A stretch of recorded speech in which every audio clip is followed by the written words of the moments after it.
Hey guys, welcome back. I hope you've been feeling the spirit lately. If this is your first time, please consider subscribing. If you like the video, leave a like on it, helps me out tremendously.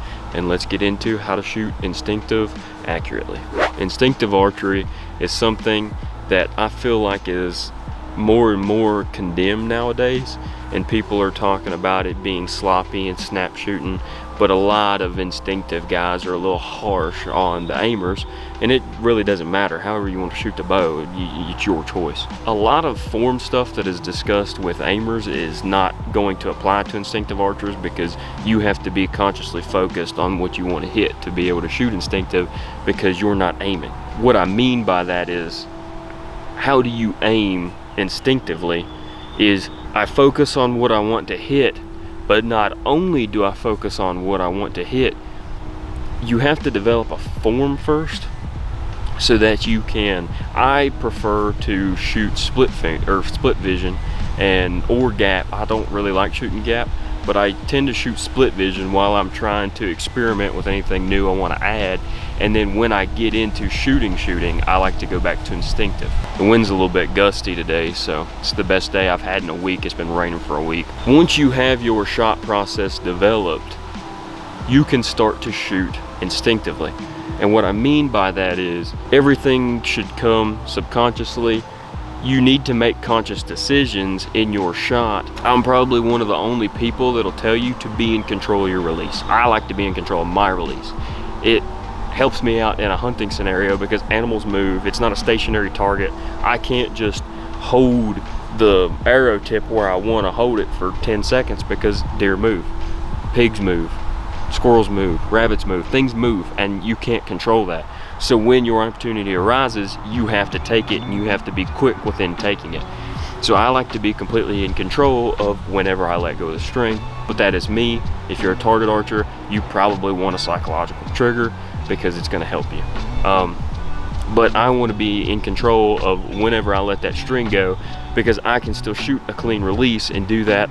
I don't have problems with target panic. I can hold back for 20 seconds. I can hold back for, which I can't hold back for 20 seconds realistically shooting a hunting weight bow because it's pretty heavy. And it's hard to hold form for 20 seconds. But I can hold and still control my shot through that whole 20-second process. So even if it's 1 second to 5 seconds, you need to focus on where you want to hit, but not only focus on what you want to hit, but imagine you take your arrow and put it on the bow. I point it at what I want to hit, right? This is how I'm gonna grab my bow. And then I just point my finger at where the arrow is pointing. And then I point it at the camera lens, right? It's where I want to hit. And now I draw the bow back, and that's how I aim. I imagine I'm pointing my finger out.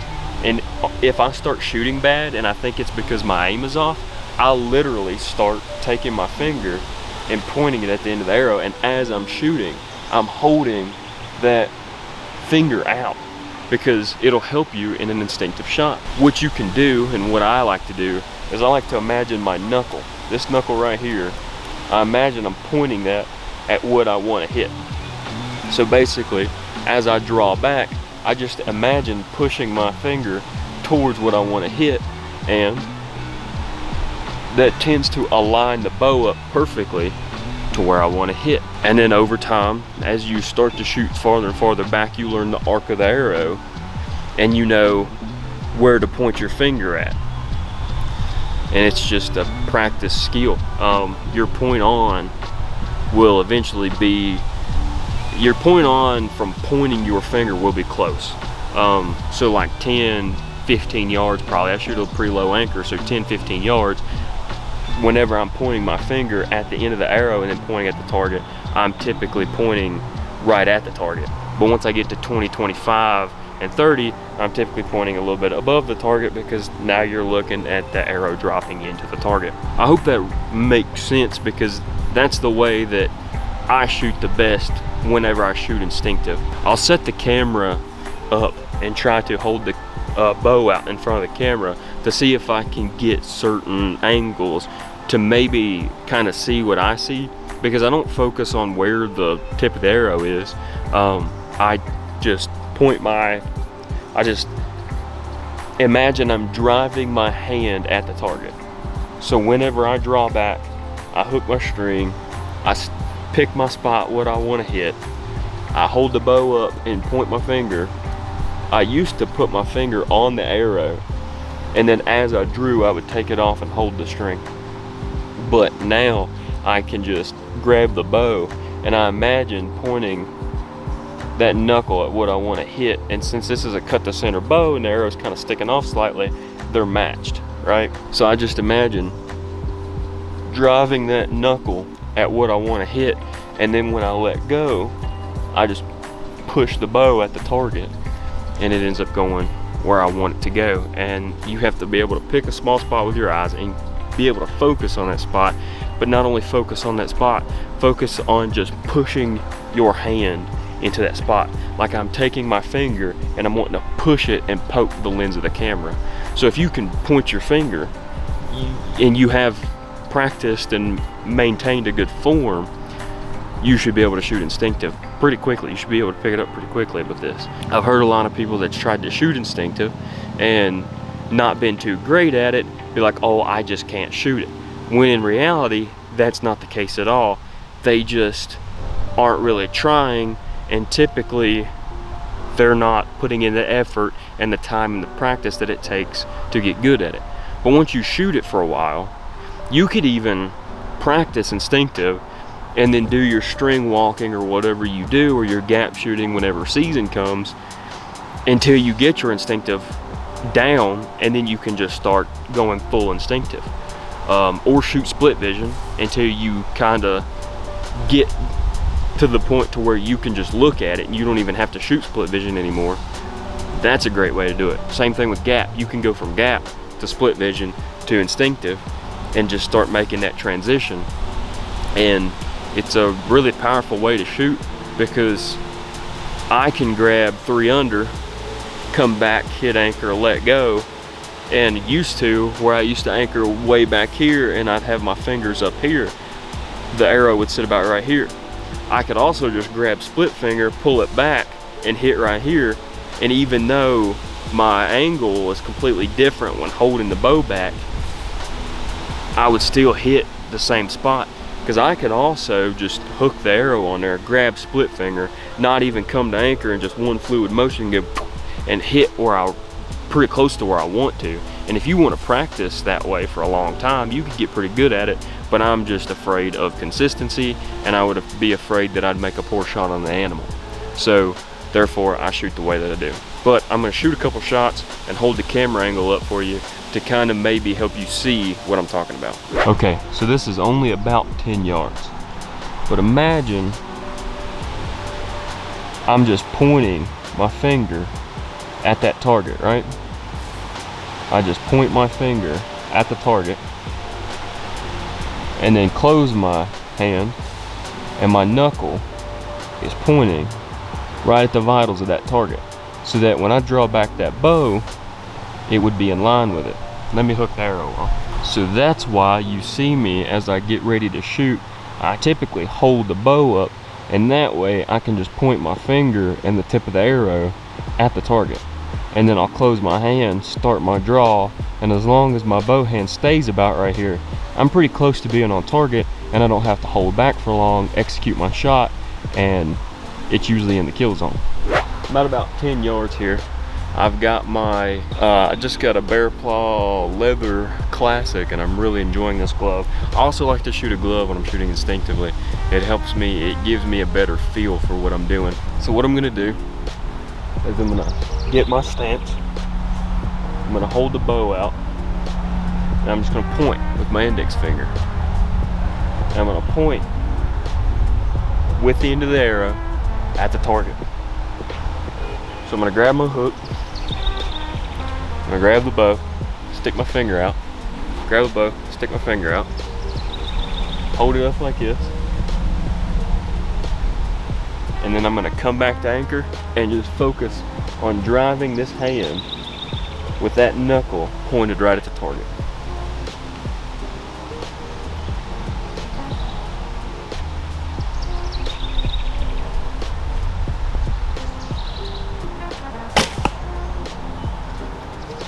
So I shot a little high there.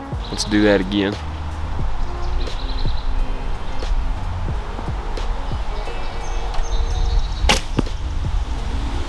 right where I want it to go. I'll do one more, try to hit the same spot.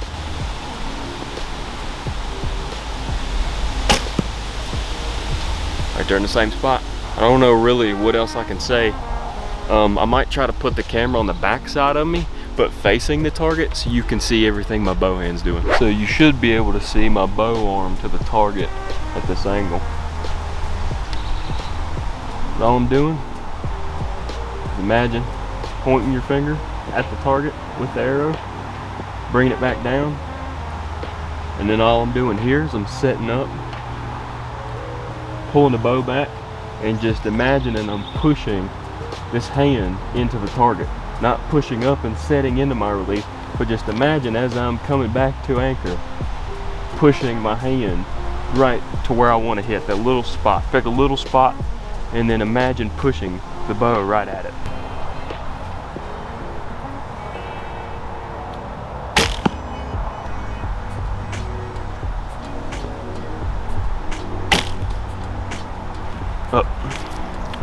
Arm guard slid up and the string caught up under it. That one was my fault. Maybe it won't catch up under it this time.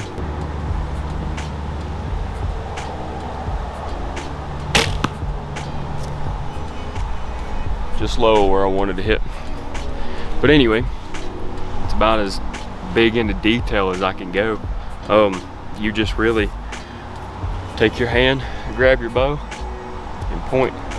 I just point that knuckle, this one right here. I point that knuckle at what I want to hit, and it usually goes right where I want it to go. So that's how I shoot instinctive. That's how to be accurate shooting instinctive. It just takes practice, and a lot of people are scared of practice and time. They want to be the best, the fastest, and I mean, I understand wanting to be good, but shooting instinctive is a really great way to shoot. It can really help with target panic. There's nothing really else to say. And I know a lot of people will say that I don't have control of my shot because of how fast I shoot. So I will prove to you that I do have control. So there's the target. I'll hold for about 10 seconds, and I'll shoot at the knock of my first arrow.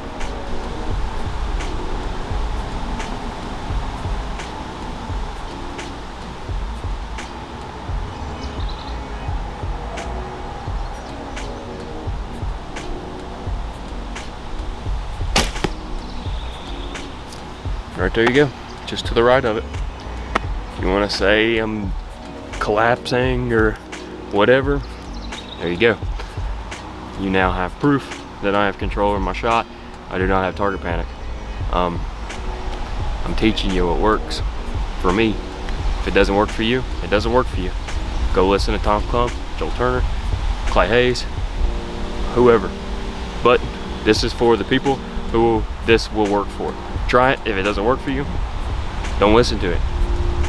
That's all you gotta do. But anyway, thanks for watching. Thank the Lord that I finally got out here to be able to record a video, and I'm getting ready to record my next installment of shot process, and which will be about back tension. So watch that. Be ready for that in the next couple days. If you haven't subscribed, please do that, and helps me out tremendously. I'd like to get to 5,000 by the end of the year.